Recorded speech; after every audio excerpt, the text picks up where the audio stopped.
Well, I think it's fair to say we've done pretty much all we could have done over furs, other than not getting a 30 pounder. We had plenty of 20s and plenty of action. Now that spring's in the air, we're going to change the feature and we're going to be looking at getting bites on high stock waters, how you can improve your results when coming to these types of venues. Be it whether you're going for a few hours, a full day or just an evening session, we're going to show you plenty of tips that will hopefully help you out. I literally had this one while setting up, so we'll pop him back, get that rod back out and I'll show you what we're doing. Right, a little bit about where we are today. We're on a small club lake. I'm guessing it's an old farmer's irrigation reservoir. You get a lot of these dotted around the country these days. They used to obviously just be plain with no trees around them, but a lot of them are getting quite mature now. Lots of trees all the way around, gives you a little bit of shelter from the wind. There's a nice reed bed along this bank up here. As I say, you would find lots of lakes like this dotted around the country, and a lot of them do have a high stock of carp in them. So, you know, should be able to relate to what we're talking about quite easily. Now, the thing about high stock lakes is the fish are hungry. They might be cold and they might be sitting up a bit dormant because they haven't been getting any food, but the bottom line is they will want food. So if you can sort of switch them on to feeding, then you can have quite a few good results. You know, you could just flick a few choddies about, a little bag here and there, a zig rig, just trying to catch the odd fish. But I think really, if you work at it, you can have some really good results. It also keeps you warm. Obviously, if you're just sitting there drinking tea, you're going to get cold. If you're up and about, doing a bit of spodding, looking here and there, it keeps you active, keeps you mobile, keeps you warm.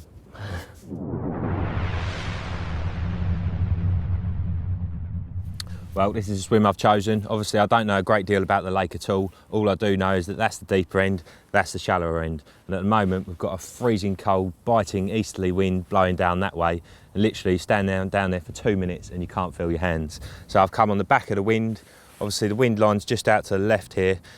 Because it is a bit shallower down that end, chances are, you know, there's probably not going to be as much down there. I would have thought, as it drops off into this deeper water, on the back of the wind is always a good sort of starting point, if you like. And also, I can cover quite a lot of lake from here should I need to. Obviously, I flicked out a couple of bags to start with, had that fish nice and quickly, which is all good. But I'm going to put a bit of bait out now. So I've clipped my spod up sort of 3/4 of the way across, walk that down the path. I now know exactly where my rods need to be to walk that out, if that makes sense, i.e. I don't need to leave my spod rod all the way up the path with the line going everywhere. Literally mark the spot where the reel is and where the spod is, and then I can wind that in and just walk my other rods out as and when I need to. Right, I think it's about time I knock some bait up. Right, first of all, I'm going to knock up a bit of spod mix. The idea is it's going to be lots of attraction and not too much food source there, you know, so not going to be putting any big boilies in there at all. I've crushed up sort of, I don't know, about ½ kilo maybe of 10mm cell. Obviously, it doesn't really matter what size they are because they're getting crushed up anyway. But as you can see, there's lots of different size bits and pieces in there. And then to that, I'm going to add some of this tiger nut stick mix. Sort of probably ½ bag or so. Tin of corn, can't beat the old corn. I love it all times of year. Chuck that in there. Put a handful of whole 10mm in there. Couple of handfuls of pellets. Now obviously oily pellets aren't really the one for the colder months, but a couple of handfuls in there, it's not going to hurt. Literally, you know, there's quite a lot of oil in pellets, so little bits coming up off of that. There's some nice attraction there, and I say there's not lots of it there, so it's not going to do them any harm whatsoever. Liquids in the winter are a massive edge. Obviously, if the fish are sort of sitting in whatever level and they're not on the bottom, then loads of liquid in there tends to hang in the water column around where you're fishing and just attracts them and pulls them down onto your spot. Get a bit more of that one in there. This is a banoffee one, new one from Mainline. Ridiculously sweet, it's lovely. And then what I'm going to do is, this is pretty much boiling now by the looks of things, is going to add some warm water in there. Now obviously by the time it goes into the lake it's not going to be warm, but what it does is it gets everything, gets all the juices flowing for everything, you know, it sort of starts breaking everything down. I personally think that the warm water just helps that to work. Right, here we go, that's pretty much boiled, near enough. Now obviously the ground bait and pellets will soak that up, so you can get away with putting a fair bit in there, and also you can always add a bit more ground bait should you need to. That smells absolutely gorgeous. I could eat it myself. I'm actually going to add a bit more water to that because it's quite stodgy and it's only going to absorb that and get even stodgier. I like a little bit of liquid in there, nice and soupy. Ideal.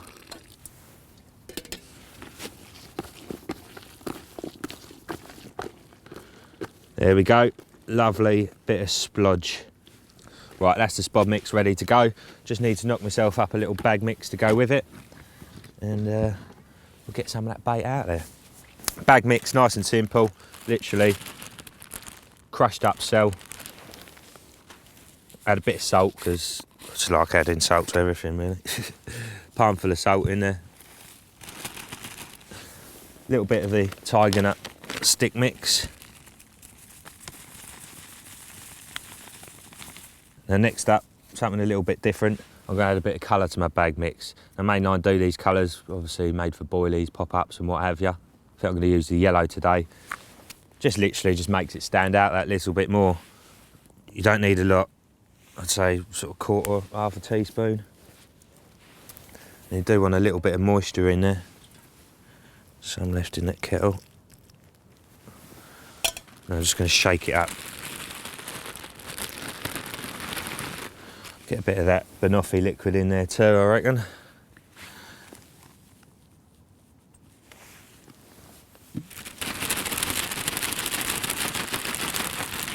It is going to make your hands a little bit messy, but I'm sure you can handle that. As I said, you know, there's different colours. Obviously that's the yellow. You could do it in a white, anything like that, and I think it just, you know, especially in the winter, just makes them stand out that little bit more. It's something alien to the fish, and obviously, you know, they're quite inquisitive creatures. If they see that on the bottom, they want to know what it is. They come down. It's a lovely pile of bait there, and a little hook bait too. That's the plan. Let's put it into action. Right, so here's the plan. Left hand rod towards that bush over there. Right hand rod. There's 3 trees, it's the left-hand one of those. And all I'm going to do is put 3 spods on each spot. I'm then going to walk down to the next swim and do the same again with 2 different areas. And that's just sort of like a backup plan in case it's a bit quiet down here. So hopefully we won't need the backup plan. But you never know, it's always worth covering all bases.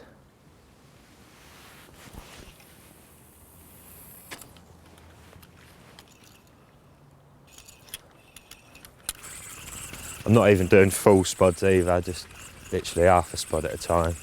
They're quite big, these Sky Raiders or Skyliners, whatever they're called.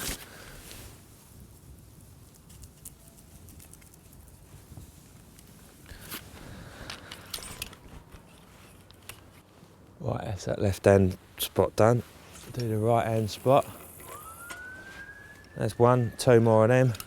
And then we'll have a little look at the rigs and whatever I'm using.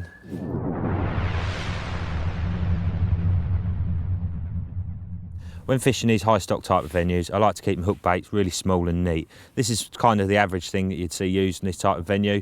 15mm boilie with a whole piece of corn on the top of it. Now, don't get me wrong, that will catch plenty of fish, but the reason why I like to use a small and lighter bait is A, because there's that extra weight there for them to be sucked up. It takes that much more effort for it to go in their mouth in the first place, but also they've got that weight there to use to help throw the hook.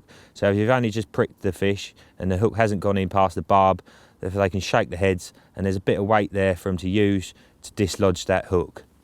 This is what I like to use, something really small and light, so like a 10mm boilie with a little miniature piece of corn, or a 10mm boilie with a little piece of pop-up on there, or just keep it really simple, literally just a single piece of rubber corn on its own, and that'll just sit up hovering above your little bag mix or your spod mix and everything else. And obviously it just takes the slightest little bit of suction from the fish. That's going to shoot up in their mouths. The lead, I think, you know, helps turn the hook. You don't really need any tubing on there or anything to help it turn that, because as soon as that tightens up with the lead, the hook's facing downwards and is in the perfect position to catch them in the bottom lip and nail them. I did mention that little bit of pop-up there. That is one of these new ones from Mainline, which I've just been sent through, which are Essential IB, a really lovely beautiful blend of flavours, real sort of fruitiness, makes your mouth water. So I can see these definitely being one of my new favourites, that's for sure. So all I'm going to do is thread one of these little bags. It's worth making a few up when you're doing this type of fishing, just so that they're ready. Same with the rigs, you know, if you've got your rigs and bags all there ready to go, it just saves you a bit of time and you can fish more efficiently. So as I say, pulling that through, the hook sits inside there, nicely protected. And then before casting it out, just as an extra bit of attraction, just put a bit of this old banoffee liquid on there. It's PVA friendly, this stuff, so you ain't got any worries about it melting your bag. Right, I've given it a good hour and a half here. We're only here for the morning. I've not had one liner or any more bites since that first one. So in my mind, the fish aren't really here. That's another thing with these type of venues, you know, there are lots of fish in them, and if you're not getting any liners or any activity at all, then you're in the wrong place. Obviously this time of year the water's really cold, fish find an area they like and tend to stick with that. If you can find where that area is, then normally you can have a good result. Obviously I baited that spot up, or those two spots down there a little bit earlier, so we'll go and drop on them, give that an hour or so and see how we get on. Well, the move paid off. 10 minutes after flicking the rods out on the pre-baited spots, and we've got one on. Doesn't feel like a big one, but it's very welcome. At this time of year, I think it's easier to sit at home and think, oh, I'll stay in the warm today, but you know, there is action there to be had. It's a great time of year to get out and have a little play around with, you know, a few different baits, a few different rigs. It's just nice getting out and having a bit of sport, really. It is freezing cold, but you know, it's not that bad. It's not too uncomfortable. I've got the proper gear on, as long as you've got the right clothes for it these days. And it's well worth getting out. There we go. Yeah. See that little bit of yellow sticking out of his mouth there? That'll be the old essential IBs. And there we go, there's the result. A cracking common that put up a seriously good account for itself considering how cold that water is. My fingers are turning to ice as we speak. Well, I think that's about it. We're going to have to wrap it up there. This is the end of the morning session, but it's been enjoyable. And I think we've proved that, you know, a little bit of effort, get out in the cold and get yourself a few bites.